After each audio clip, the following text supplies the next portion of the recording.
Okay guys, we've removed the 9mm bolts. I'm sorry, I think it's 8, yes. Remove the 4 8mm bolts.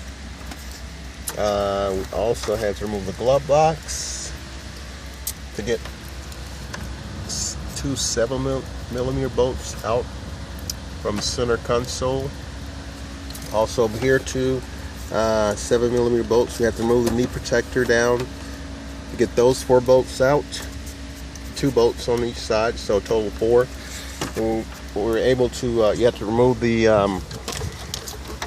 armrest also, so you can get the center console loose and slip it back. And then once you slip it back, you can see that you can get the 4 bolts, or 2 in the front, 2 in the back. And then once you do that, once you remove those bolts, you can just lift up on the shifter boot and pull it right off. So we're going to go ahead and do that, and then we'll be back. Okay, we're exposed the shifter assembly. So we need to remove the shifter out of the transmission so we can slip the transmission back to remove it from the bell housing. These are 13mm bolts. So let's get those 4 out and then continue. Okay, we got the 4 bolts out.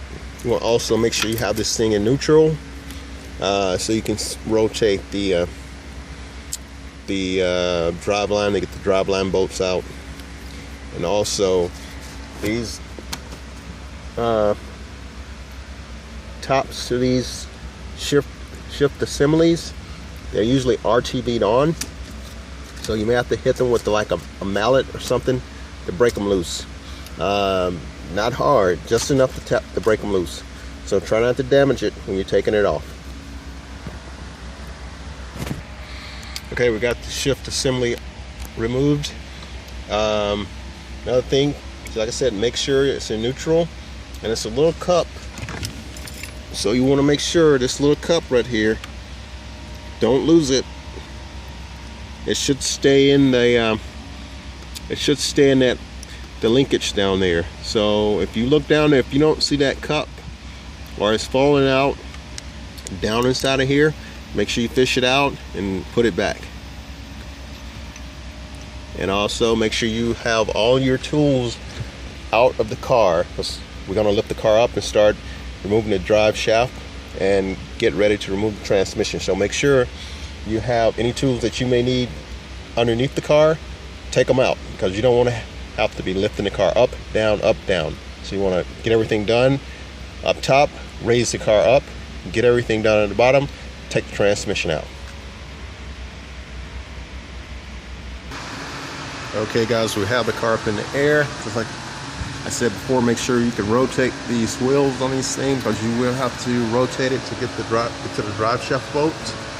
So we know that's in neutral, we're good there. So what we're going to do, we're going to remove the downpipe, X pipe, and mufflers. Then once we get those out of the way, we're going to remove the drive shaft.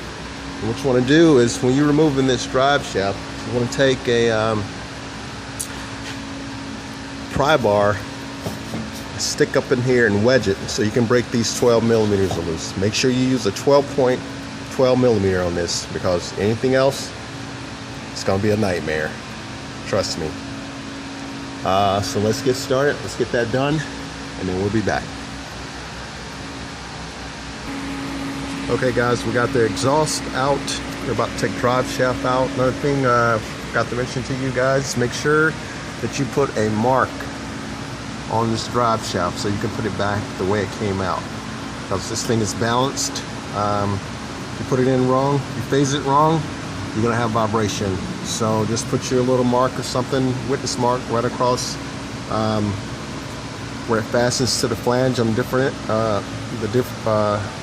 diff, little mark across there, and you'll be fine.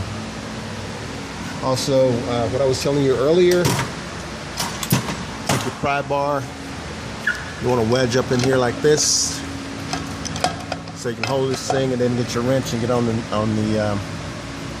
boat, and you can break it loose.